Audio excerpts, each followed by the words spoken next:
I always say that COVID wasn't about COVID. It was about everything else except COVID. So that means this book of mine is actually about everything you could say in the world apart from COVID, although it's also about COVID, if you can get your head around that. And this passage kind of conveys something of that, because it's about a guy called Jacques Ellul, philosopher from France back in the 1950s, who published a book called The Technological Society, which is really prophetic of where we are now in the context of posthumanism, transhumanism, AI, all that stuff. He saw that coming. And although the title of the book has the word technological, he wasn't talking about machines or the industrial society that emerged from them. He was talking more about, the book's title in French translates as The Technique or the Challenge of the Century. I think he meant this century coming. And boy, was he right about that. The English translation repeatedly employs the word technique to convey something broader than technology or machines. The idea of a society founded on mechanistic thinking, technical processes, bureaucratic process, in which the human quotient has been educated as technicians and long since to think and function mechanistically. Technique lends itself to an aristocratic society, implying an aristocratic government. Democracy is for show, present in theory, but nullified by the operation of propaganda and bogus political plurality. Boy, was he right about that as well. This is the passage I want to read, though. It's really, really, really interesting and comprehensive. The city is home to technique. We think of the city as being about human proximity, energy, sex, but before those it was about efficiency, for which men were prepared to pay dearly in the coin of being. Now, that's me. This is Ellul. Quote, "Men now live in conditions that are less than human. Consider the concentration of our great cities, the slums, the lack of space, of air, of time, the gloomy streets and the sallow lights that confuse night and day. Think of our dehumanized factories, our unsatisfied senses, our working women, our estrangement from nature. Life in such an environment has no meaning. Consider our public transportation, in which man is less important than a parcel, our hospitals, in which he is only a number. Yet we call this progress." And this is me again. "The changes are both existential and aspirational. Man has acquired new habits rooted in his need for comfort, which in turn has altered his relationship with the facts of his existence. The man of the Middle Ages," Ellul outlines, "did not care if his rooms were badly heated or his chairs hard. Death was ever present and taken for granted, and this consciousness defines man's sense of his own needs and limits. Technique was present, but undetectably. There was no sense of the future as a kind of destination, even as it is now, a place, better and more virtuous than the present. Improvements were made for the sake of the moment, not the future. Society was not oriented towards the creation of new instruments in response to new needs. The emphasis was on the application of old means. The deficiency of the tool was to be compensated for by the skill of the worker," Ellul explains. "Professional know-how, the expert eye were what counted. Man's talents could make his tools yield the maximum efficiency. This was a kind of technique, but it had none of the characteristics of instrumental technique.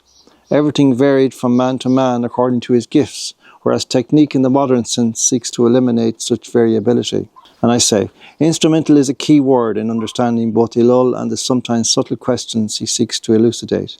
It means in this context something like a means to an end. The skills were intrinsic to men. The tools were secondary. The end result was not the sole consideration.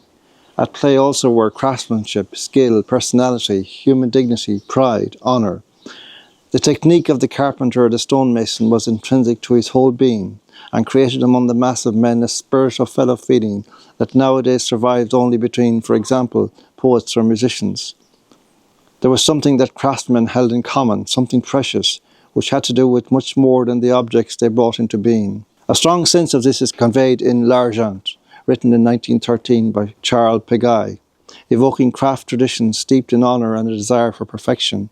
The leg of a chair had to be well made, not to ensure the craftsman got paid, not for the owner nor the expert, but for itself, in its own way.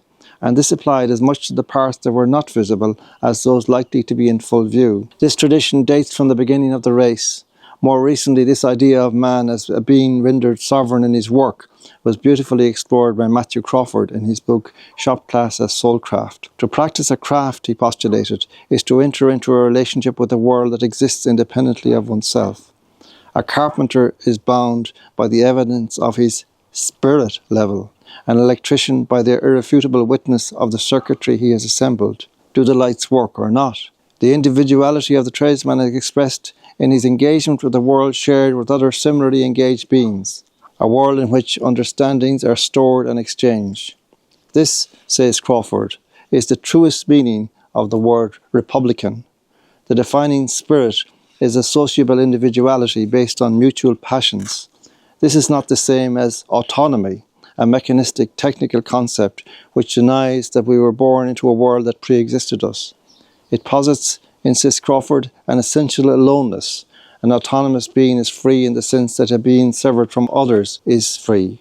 To regard himself in this way is to betray the natural debts we owe to the world and commit the moral error of ingratitude. For in fact, we are basically dependent beings, one upon another, and each on a world that is not of our making. One of the things people talk to me about nowadays more and more is what can they do? Just in that passage that you read there,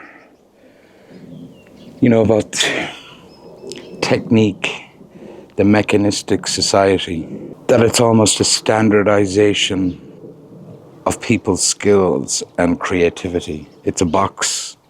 There's no coming out of that box to explore what might be outside of it. Yeah.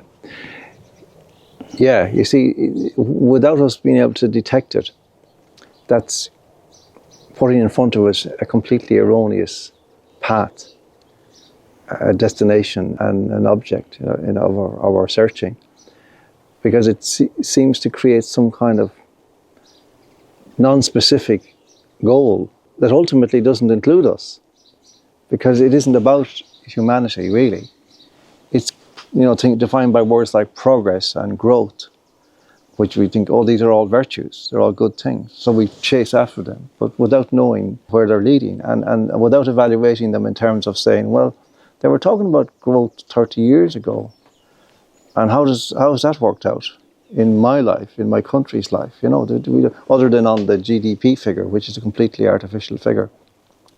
So to answer the question, I think, we have to become aware of all this, and we have to then think, well, okay, how do we return the purpose of our journeys to something approximating the needs of ourselves and our families, and think forward into the third generation down, like what can I be doing now that will prepare the world for that great-great-grandchild when she or he arrives. It's not about, I better get the 17 iPhone, or, it means like to kind of create a means that they will actually understand implicitly what life is, or that life is a project, a challenge, and an enterprise for sure.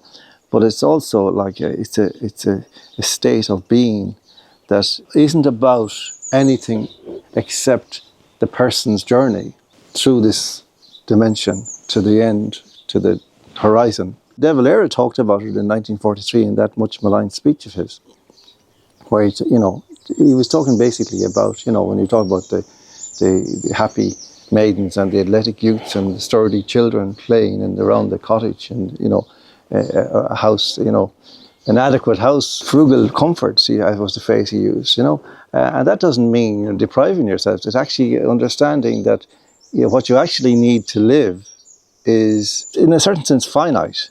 At a certain, you don't have to go beyond that. In a certain sense, infinite as well. Yeah. Just what you said there. And the first piece of what you're talking about is instrumentals have become instrumentation. So instrumentation it's a profession now. Yeah. We'll say a lot of the big farmers is, all of the mechanistic things that you need to keep a factory going. Yeah. But what that world gives you as well, I think, is metrics to judge success. That's right. So when you talk about GDP, You know, at the end of the year, they'll say Ireland's GDP increased by 3.5%. Yeah, you see, that's right. And it's like everything is measured in the transactional nature of things. You know, well, how many screws can you produce in an hour? How much can you charge for them? You know, what's the cost per screw, and how does that compare to last week's cost? You know, and all of this, which is like, well, what's the point of that? Well, you have more screws in the world, but what has been done with these screws? Nobody, that isn't part of that process of thinking at all. And another aspect of that is the GDP thing. I mean, 30 years ago, I was completely obsessed with this idea, which nobody seemed to think was in any way important. If there's say, today, God forbid, a mass pile-up on the M50, and there's like 7 police cars, 12 fire engines, 8 ambulances. The traffic is held up for 3 hours. Everybody's frustrated and everything, and there's, you know, maybe somebody gets very seriously injured or even killed. That episode on GDP is a good thing, because its figures will feed into the GDP, the activity of the firemen, of the guards, of the ambulance people. That all is part of what we are counting when we count GDP. It's not just productivity, it's destruction also. It's an amoral metric. And that's what we're using, one of the things we're using to decide whether we're going forward or whether we're good or bad. Yes. Are these amoral metrics? Yeah, that's right. Economics is amoral, or has become such. It is not naturally, organically amoral, but it has become so because profit has become the headline objective as opposed to well-being. You know, there's no metric to measure the well-being of a society, as I know of. If we go and explore the question of what should I do with my life, given what I know about the world that I've learned about over the last 3 or 4 years, or 5 years. I really like the passage because we're in a property where we had, if you like, an instrumental guitarist, except he's a carpenter. Yeah. Has created this space. Yeah. Now, the mechanistic society would never create this space. No. So if that instrumental carpenter would be a very useful, functional part of that society, we'll say, they would never be given the opportunity to explore their imagination in the way that somebody here has done. This is a work of art, really, and I don't mean that in a rhetorical, hyperbolic way. It is.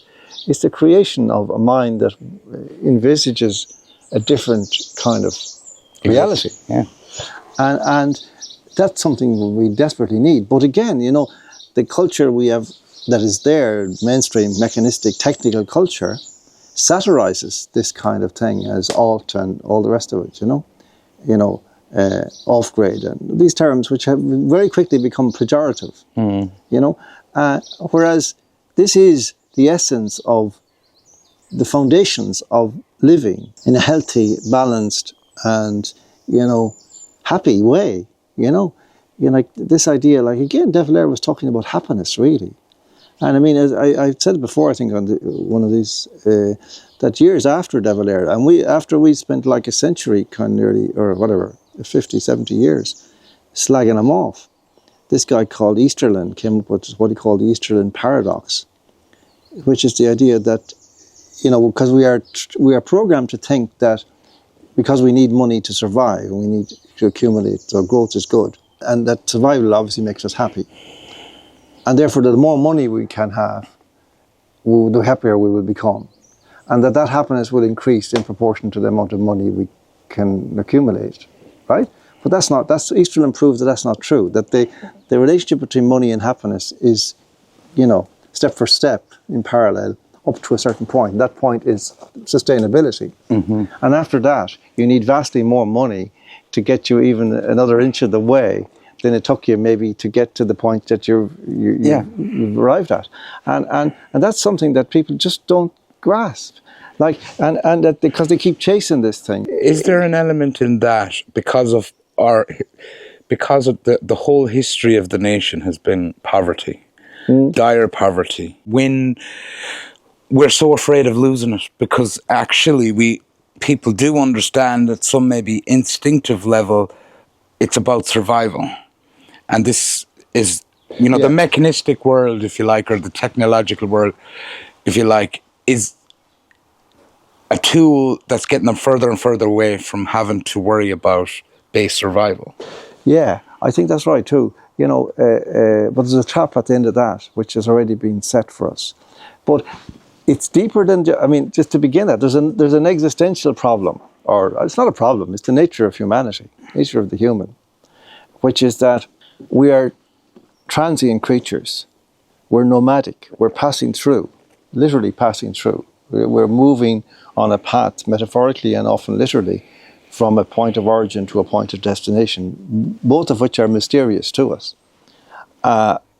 Except biologically and so on, we understand all that. But, you know, look at a baby and tell me, you know, it's obvious where she came from or whatever. You know, it's not obvious. And no matter what your point, I'm not even saying you need to be a Christian or anything to have a particularly acute view of it. I'm just saying that you look at a baby, everything goes out the window. All your presumptions and platitudes and theories about reality fall on the miraculous nature of the baby. There's a sense that we're unsettled in the world, you know? And that's necessarily our state. And in some ways, a lot of our kind of attempt to civilize ourselves and make our lives more presentable to each other is to kind of settle down, you know, become settled people. And that we're struggling all the time to build nests that are kind of permanent and clean and neat and spotless, and we can bring everybody in and sort of bask in their, you know, approval because they're envious of our cleanliness and our neatness, but in reality, we're both of us fighting our own nature. We're creating spaces, whether it be work or home, that distract us away from asking the deeper questions. Yeah. An example I had of this recently, I spend more time outdoors than the average bear. But even this hit me.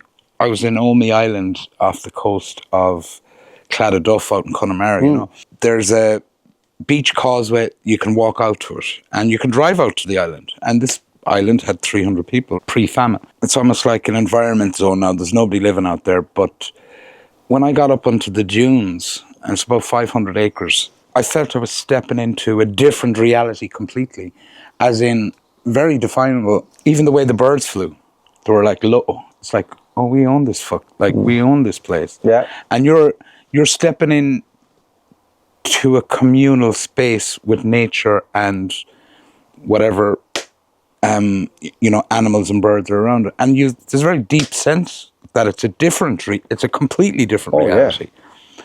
And I just found myself at that point, I missed that the tide came in. So I was stuck on this fucking island for about 8 hours. But I was like, oh wow, this is actually a different reality. You can't help but ask the more existential questions when you're in that reality. Yeah. Pope Benedict XVI did this speech in the Bundestag in 2011, where he talked about the bunker that man has built for himself to live in. And so we've stumbled onto this from a different direction. We've come upon it in the clearing, like that. The idea being that it's to shut out the mystery. He has control of it. Yeah. He has total knowledge of it. He knows exactly everything, where everything is. He could find his way around the bunker in the dark, right? But he thinks now he's shut out the mystery. The problem is that the mystery is inside as well. So the mystery is there, whether he likes it or not. You know, that's kind of, I think, where the unsettled nature of humanity resides. You know, we are uneasy. We are, you know, somebody once said, like, you know, that all the problems of humanity arise from one factor, one problem, one thing. And that is the inability of a human being to sit quietly in a room. We're unsettled, we're restless. And Augustine said that, you know, about God, you know, that our hearts are restless until they rest in thee. And okay, whether you believe that or not, that there's something there, that until we understand what it is we're here for, at some level, then we remain restless. And you think, and then to go back to the point you were saying about the particularities of Ireland, you see, I think Irish experience is emblematic in almost like a convex way of other societies because of the particular experiences we had and the smallness of and the uniqueness of our experience. We hemorrhaged our population all over the world and so on. That has also given us certain pathologies which are added to the existential problem, which is like insecurity, a kind of a disbelief in providence, in spite of everything that we may state. Why a disbelief? We don't trust providence. You know, it let us down before.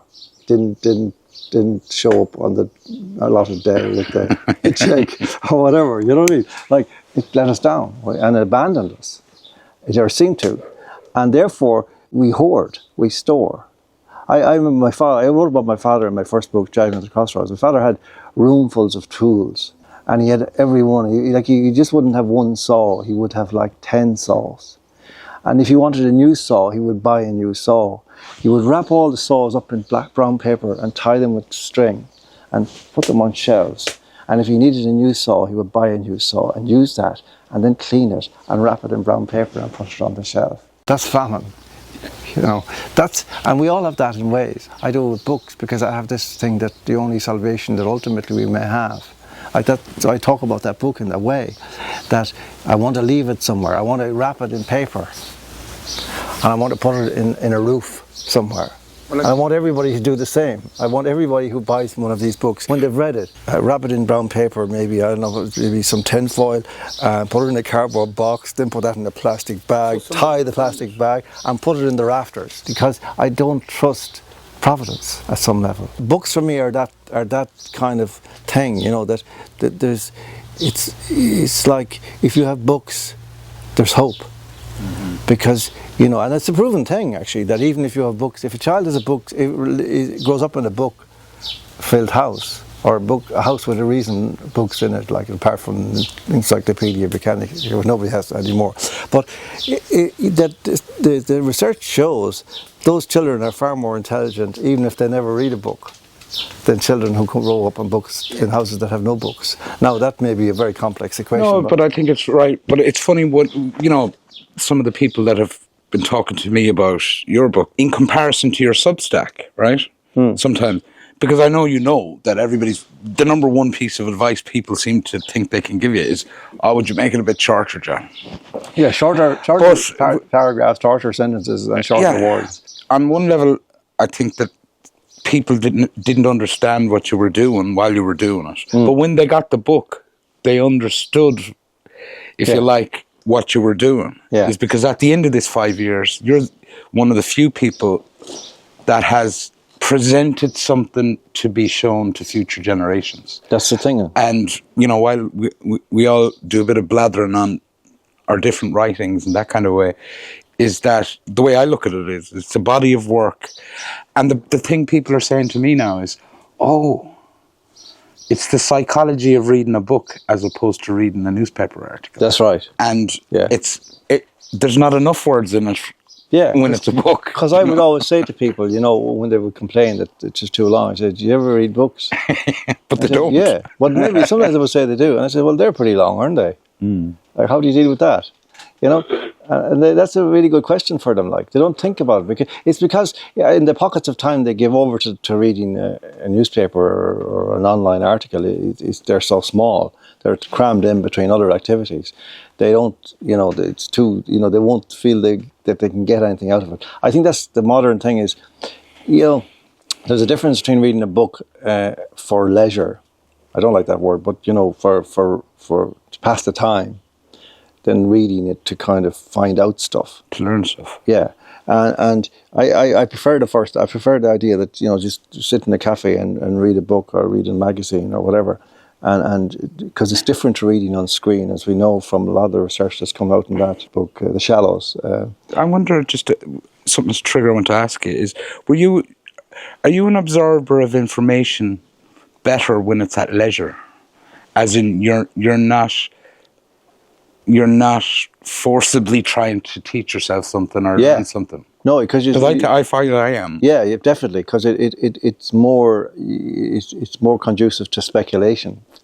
You know, when it's the same as if you're listening to a lecture. Have you ever noticed that when you're listening to somebody making an interesting lecture, you actually come away having missed 90% of the lecture, because 2 or 3 points have so fascinated you that you're lost in thought. And the next thing, he's about 7 pages down the script, and you haven't a clue what he said since he said that thing that caught your fancy. But the great thing about a book is that when that happens to you, you can go back and read all the other parts again, you know? Yeah. And the book is an amazingly flexible thing. I suppose in a certain theoretical sense, technically and so on, a laptop and the internet is equally flexible, but it doesn't feel like that when you're on it, and it implants a kind of agitation in you to get through it and extract its essence. Like, I was an avid reader as a child, and you mentioned Encyclopedia Britannica. And I remember when being in 5th class, begging my parents, the salespeople used to come around to the schools with the encyclopedias. And I was the kid, like, begging my parents, you have to buy £600 worth of books here. Yeah. And they're not having it, like. Yeah, I know. But they bought it anyway. Yeah. But it was like the slow release dopamine of a good book versus a TikTok video that you're getting. Your brain's kind of getting the same thing from 4 seconds rather than... That's right. The exploration of an idea in a book. Yeah. No, books are incredible. Like, my father had a room full of books that he bought at auctions. Everything from Shakespeare to James Bond and back again, and all these, ancient novels like War and Peace he had, and I at about 7 or 8, I was stepping into it and trying to figure out what this is about. Because I would read things until I found something in it that I was interested in. Like, I think books are the most precious thing, really, after food, obviously, and water. But that goes back to your point, like, that in Ireland, I think that there was so much, because again, you think about Ireland and the history of the monks and all that, and the rewriting all the books that had been destroyed. And there's something deep about that, and that the Irish people don't really attribute them that. They don't claim that enough. I don't think. That's a good, because that was about the exportation. If you go back, it was about the exportation of knowledge. Yeah. And the importance of this knowledge. Whereas I think, and this was maybe a good point to my parents' generation, is because of the circumstances of poverty or immigration out of their island, they came to view, I certainly did, my parents certainly did, is that the only way out was a good education. And what ended up happening was that didn't become about the acquirement of knowledge. It became about the acquirement of a job. That's right. And it it became less about developing your mind to think and to reason than about developing your mind to remember, to memorize. And to use that knowledge to fit into, you're talking there about technofudalism, as in we have these a few big massive corporations who control all the wealth, but they also control all the mind knowledge, as well. And they're making of the mind knowledge in the culture a more and more technical thing, in the lull sense.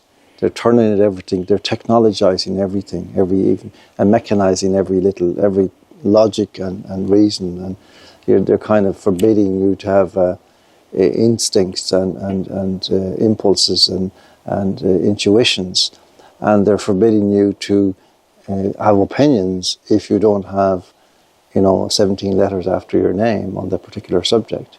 And all of this is having all kinds of effects on us in our societies that we're not really even talking about. Like, we're not thinking about these things any more than we were thinking about what kind of technologies were coming on board, so that this AI revolution crept up on us without us even knowing. It literally crept up on us. It half destroyed us before we knew there it was. Yeah, and it had already half destroyed us. Yeah, that's right. By the time we kind of started waking up to it a bit. That's right. And we are now in the situation where, like Ilul's vision, his fears are now all coming true.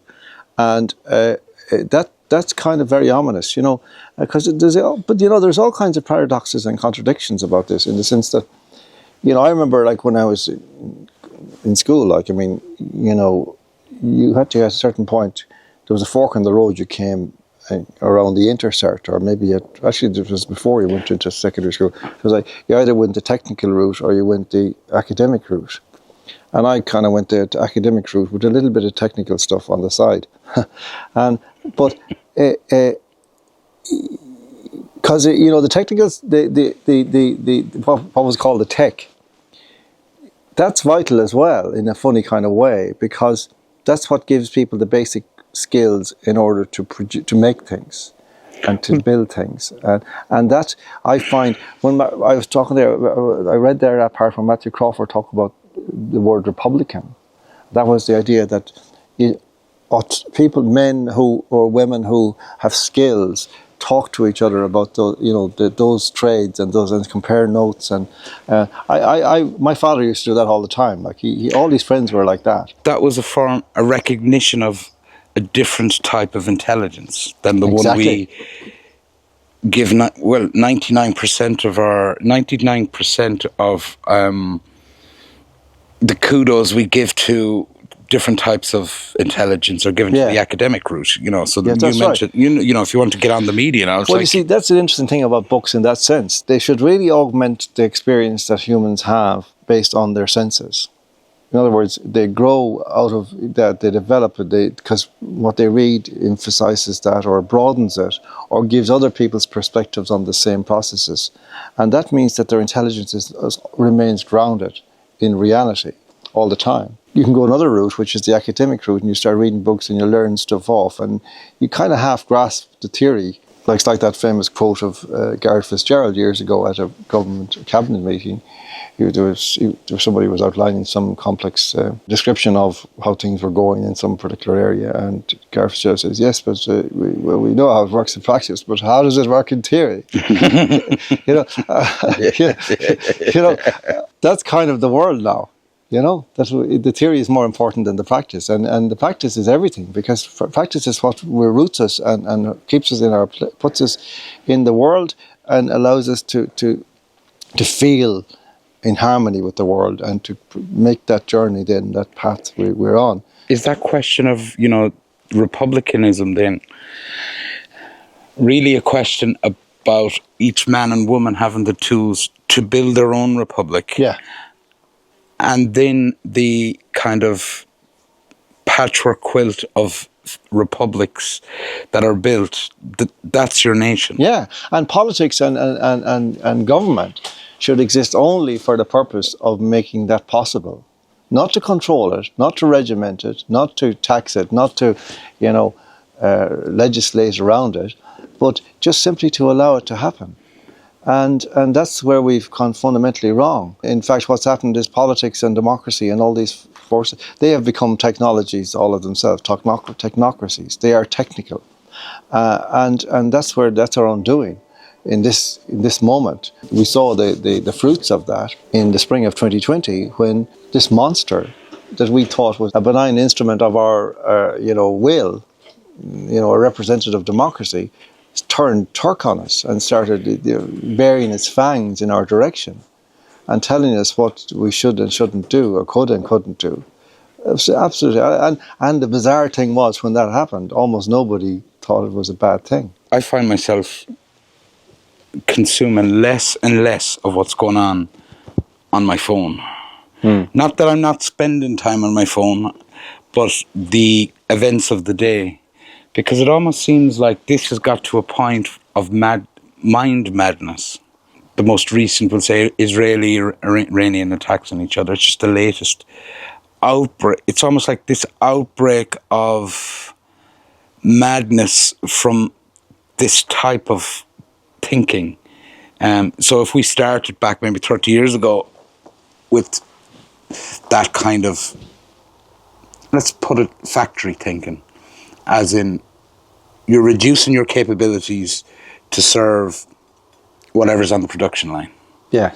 A guy like Andy here, he'd equally work in a factory brilliantly, but you'd never get any of this creativity coming. You'd have to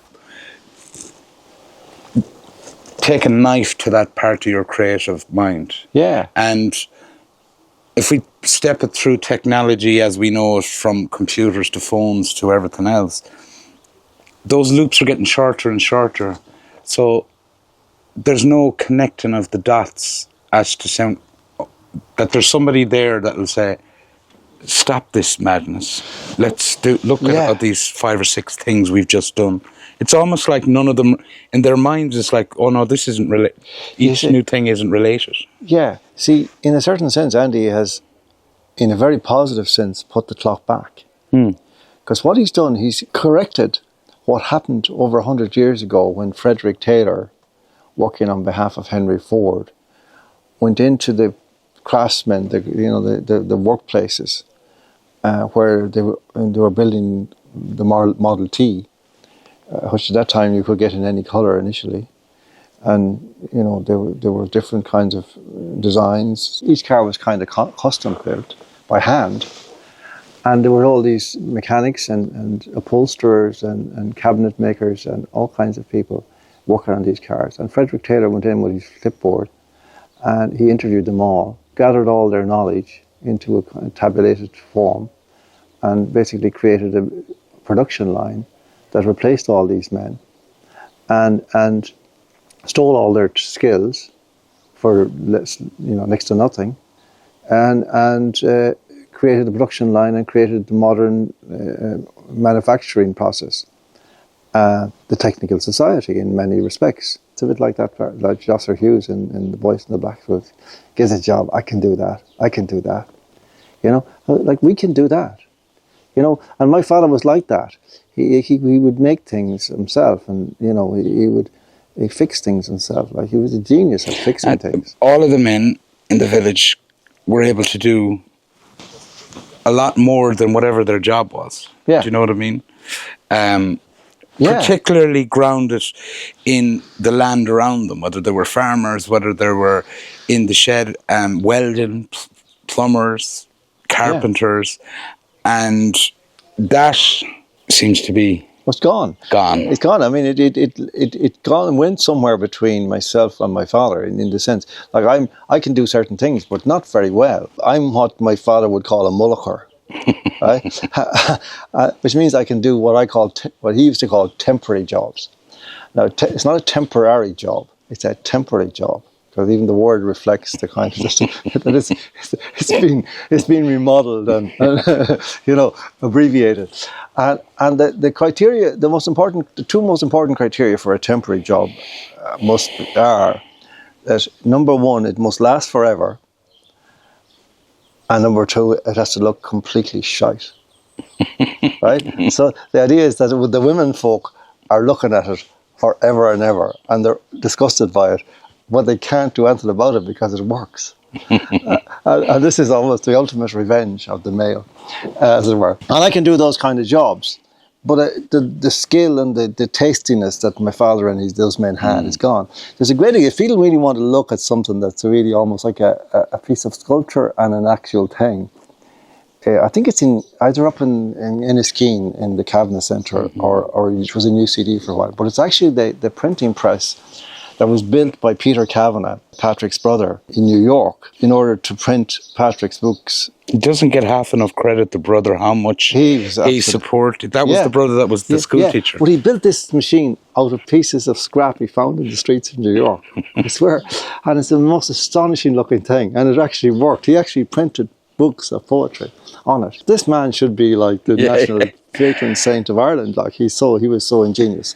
But he wasn't unique. No. Loads of men were like that all over the place, and it was almost like taken for granted that you would be able to do all this stuff.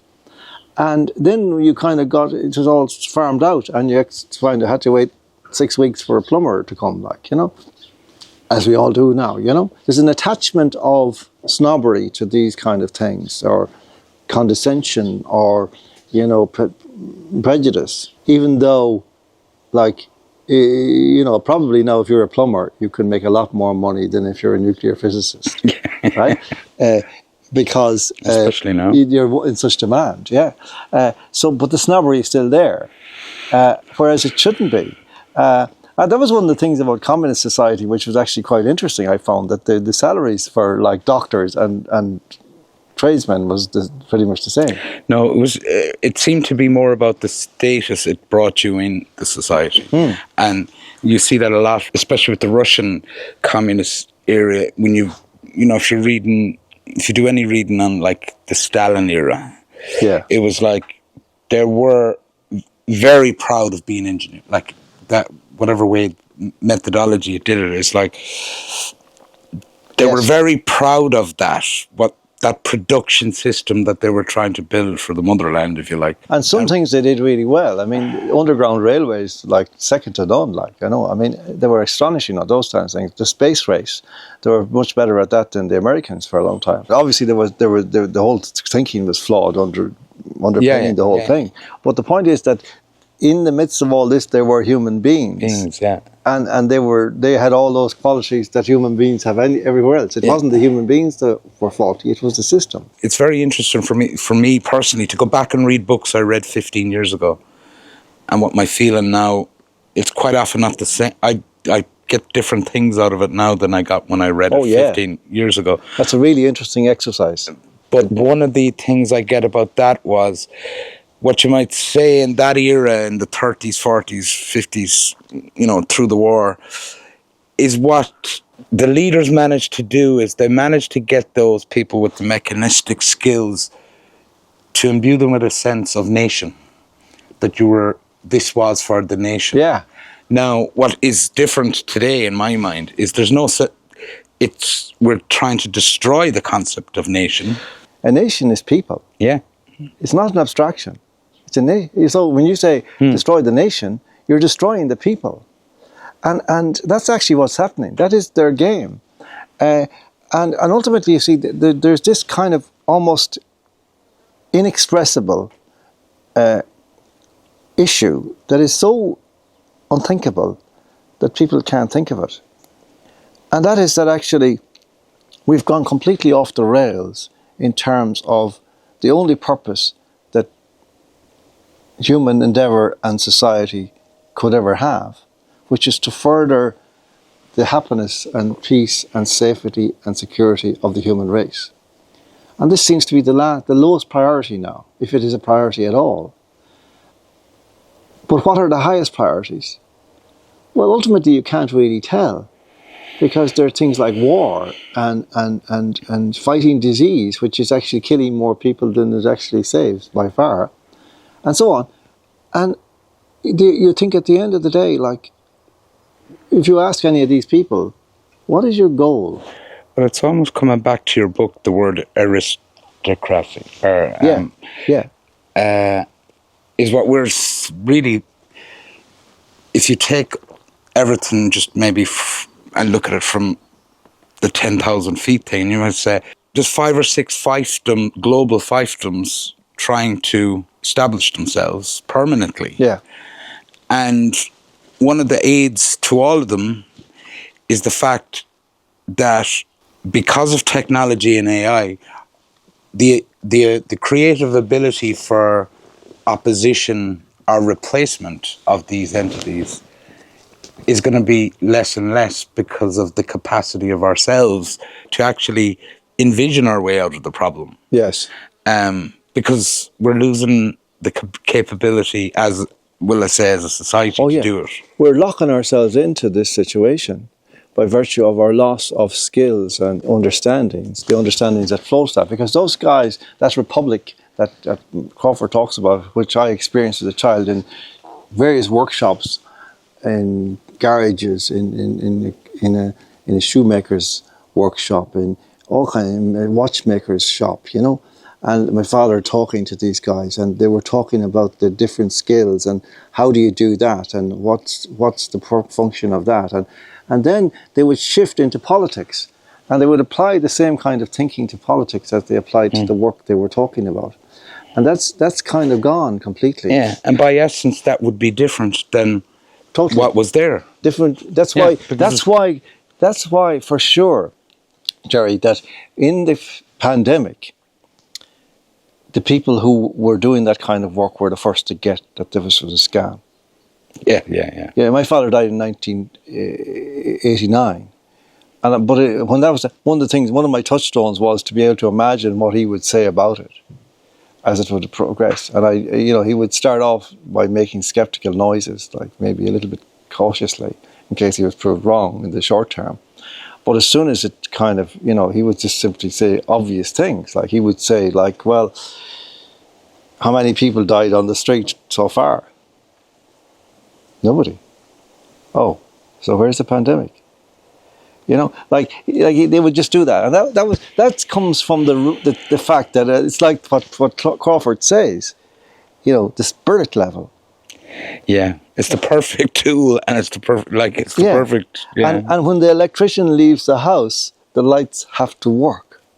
There's no other point to it. Well, the spirit level, the bubble in the spirit level is not between the two black lines or anywhere close to it in society at the moment. It's not. And you see, this is the point. Like, the nation was the smallest form in which all of this endeavour happened in a certain way.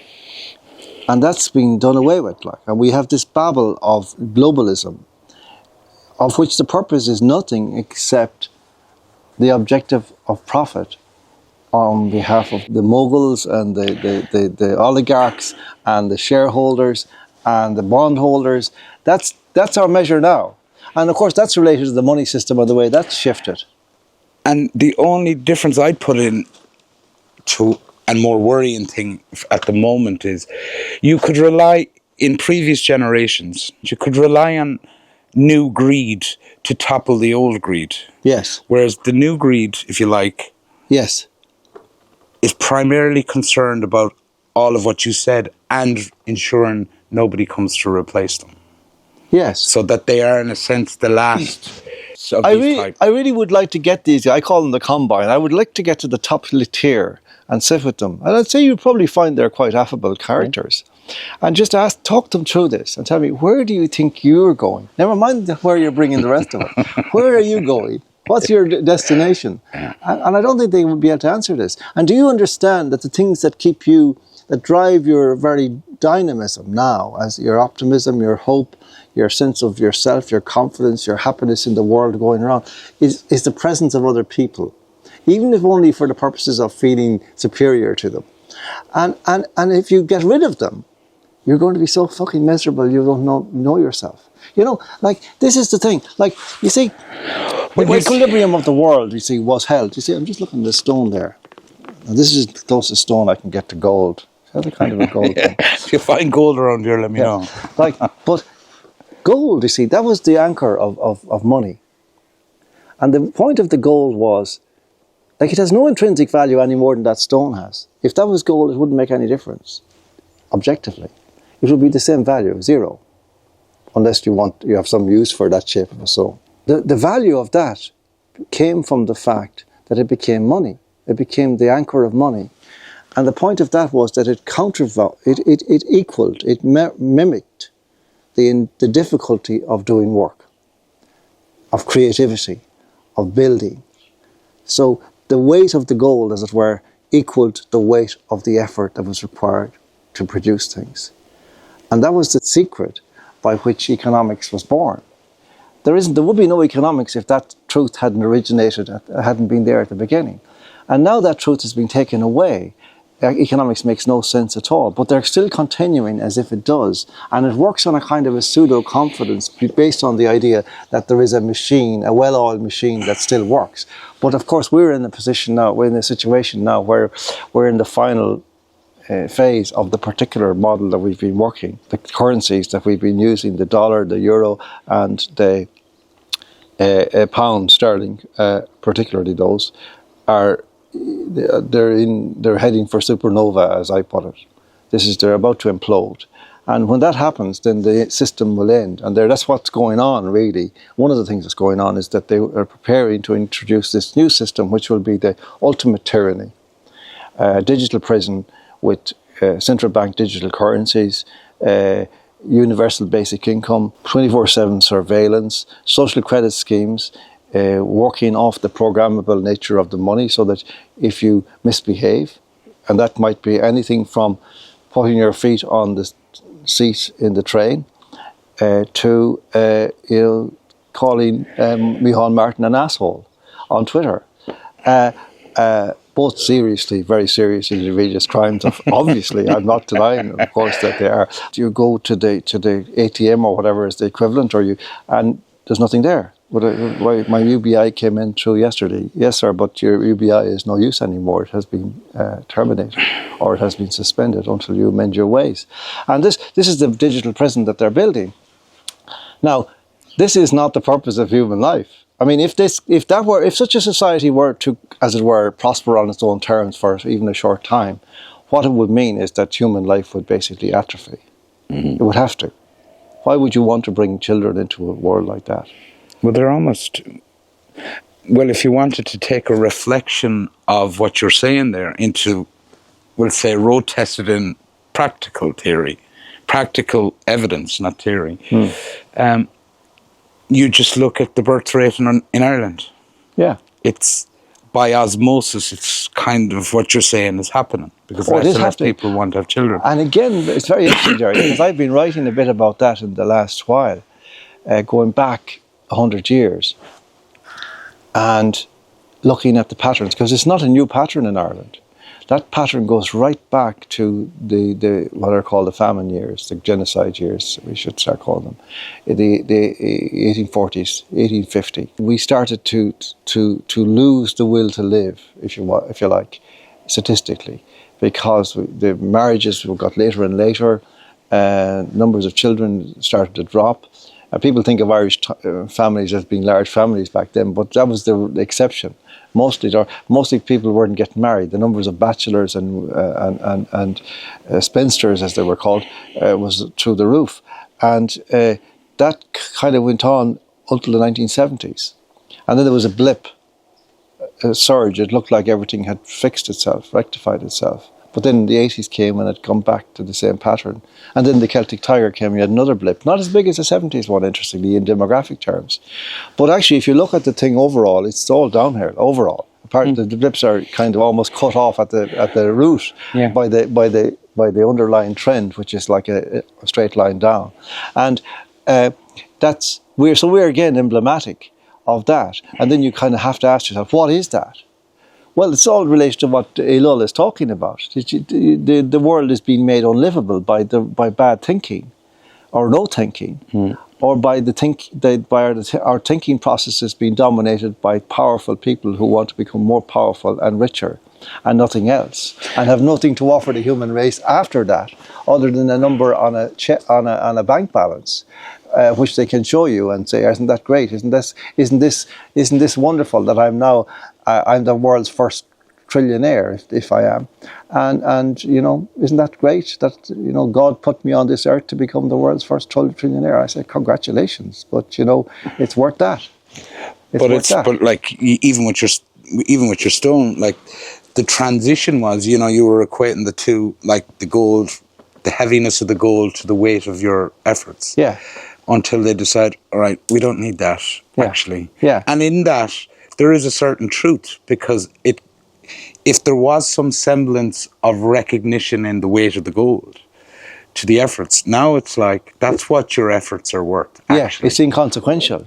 And as a result of that, what happened was that the nature of economics changed, and an economy became simply a kind of a roulette table, where bets were placed and wins and losses were made, and that's the stock market and the bond market and so on.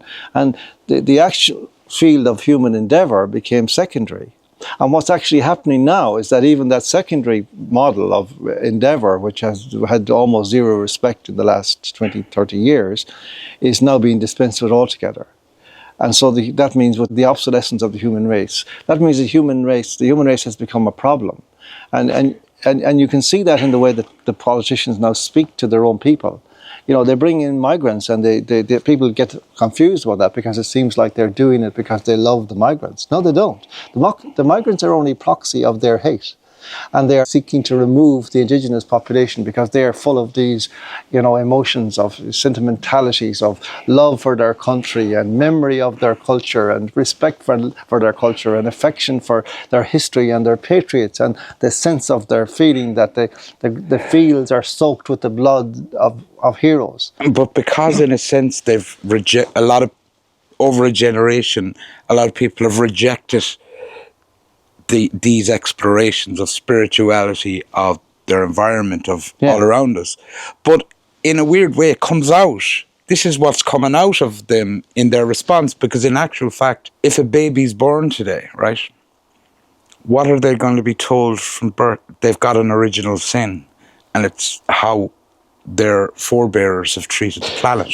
Well, exactly. And they're encouraged to be guilty about their existence because of, we've done, done X, Y, or Z. Well, that's a lie, and it's planted for precisely that purpose, to demoralize the child before they learn to talk. But somehow, osmotically, they will pick up this idea that they're superfluous to requirements, that they shouldn't be here, that they're just useless eaters, useless drinkers of milk. Even sucking their mother's milk, they're useless eaters. That idea has been force-fed into them with the milk. And it's an absolute abomination. And what is mostly abominable is that the corruption of our media has meant that we can't even talk about these matters at the most pressing time, in the moment of the greatest urgency. It's utterly shocking that we've allowed this to happen, and that we still listen to scumbag journalists lecturing us about this and that, or compassion, or whatever it is they're talking about. Oh, we even had it with News Talk and the flag. I don't know if you saw that episode. I did, outrageous. When a guilt about really having a flag up, that it said what they said it says about you. That's right, and to say that they have the right to protect their own homeland. That they want to, it's a crime to want to retain your homeland. I mean, it's abominable that you see, the way that logic has been twisted in this era of what we're talking about. This is what I think we're touching on the foundational perversion of our times. Work and money, human endeavor, which has to do with the dignity of human beings and their place in the world and their sense of confidence in their own being among each other, is being taken away from them. We're left with this kind of sense that something else is important except the survival of the human race. But I ask people who talk about this, like, talk me through it. So the human race isn't the earth is important. The earth is important. Okay. We're all gone. You think it's a good thing? Who's going to appreciate your achievement when you've rid the planet of all its human life? Who's going to appreciate it? What are you talking about? Yes. Do you ever stop to think that you won't be here because you're one of us as well, whether you like it or not, and you're going to be toast as well when all this comes down? So would you ever stop talking nonsense because you're going to kill everybody with your stupid tongue? It's monstrous, this stuff. But fundamentally, it's the absence of conversation. I have a pain in my face saying this. Yeah, you're pain in your mouth. Yeah. You pain your face talking about it as well. Yeah. Do you know what I mean? Yeah, it's like, this is the most basic thing, is to be able to continue doing what we're doing now and talk and listen and argue and debate. And I found it's very interesting while on my tour doing the book, because I can't put it into the bookshops won't take it. Fizzy Butcher banned book, which is a good thing as well, because all the people who for years went on about the church banning books back in the 40s, they seem to have gone. They don't seem to be bothered anymore about books being banned. They trusted you so much that they had you on the broadcasting authority. Yeah, I know, yeah. At one point. Yeah. Do you know what I mean? It's that, sometimes you need to point that out just to say how obvious what they're doing is. Do you know what I mean? Yes. Especially the way they might even try to present you, because as far as I'm concerned, the body of your life and your work is something they can't deny. In small ways and large, I can see this. I recently, I mentioned earlier De Valera's speech, the Dream Speech it's called, from 1943. And I was the first person to actually highlight certain things about that speech. Nobody else had done it, which was to take the caricature, comely maidens dancing at the crossroads. Which is the caricature, grotesque caricature. He didn't use the word comely, he didn't mention dancing, and he didn't mention crossroads. And yet it is still known as the comely maidens, and people think he actually said all that. He didn't. Now, the reason that it developed is that the culture required to create a pejorative meaning for the speech that would endure in order to drive the progressive agenda and the whole sort of neoliberal agenda, if you like. I looked this up recently on Wikipedia, and there's a whole entry on that speech. And I mentioned in it, but the only mention that's of me is that I wrote a book called Driving at the Crossroads, which was like almost like hammering the idea of a prejudice against De Valera. I was doing the direct opposite of that. I was actually satirizing the idea of just knocking off a reference like that. But I actually wrote another very long essay, which started an article in the Irish Times around the same time, about the speech and its true meaning. And that wasn't mentioned at all. So, you know, all of this fixing of history is happening right at a granular level all the time. And the problem is, if you're involved, you know, and you kind of are, so, as it were, the victim of it, the inclination is you're inclined to say nothing because it sounds like you're blowing your own trumpet, or, you know, well, oh, too bad about you, you know. Yeah, but what about if it's not about me and it's about the future understanding of how reality was really, and how we got to where we ended up, and whether that's good or bad, and maybe it's bad and we don't understand how we got there. Well, that's a problem. I mean, if our children are not informed about why we got to this shit tip that we're in now, our children's children, how are they going to get out of it? With much more difficulty than they would, I believe, if they know the truth. And that's what I'm trying to do, is tell people the truth, as I do in this book here. You know, just ask you a question on that actually, and it's your recent grandfather. Congratulations! Thank you very much, Gerry. If your granddaughter reads that book when she's 21, what would you hope she'd feel about it, but maybe do about it if she needs to do anything? I'm not saying she'll need to do anything, but what would you hope for her to take away from it? Well, it's a strange thing about writing books, but in a strange way, when you've done it, you actually don't know what's in it. You know, really, because often, like, you go back and I even now, and it's only months after it's, you see things you didn't. And God, did I write that? Yeah. But it's also the sense that the unity, that big book like that, is not a single thing. So I'm not sure. You know, I think it's achieved what I wanted to do, which was to simply create. As writing is like more, this is one of the things that's been lost as a result of the technical society. The idea that writing is more than just simply the conveyance of information.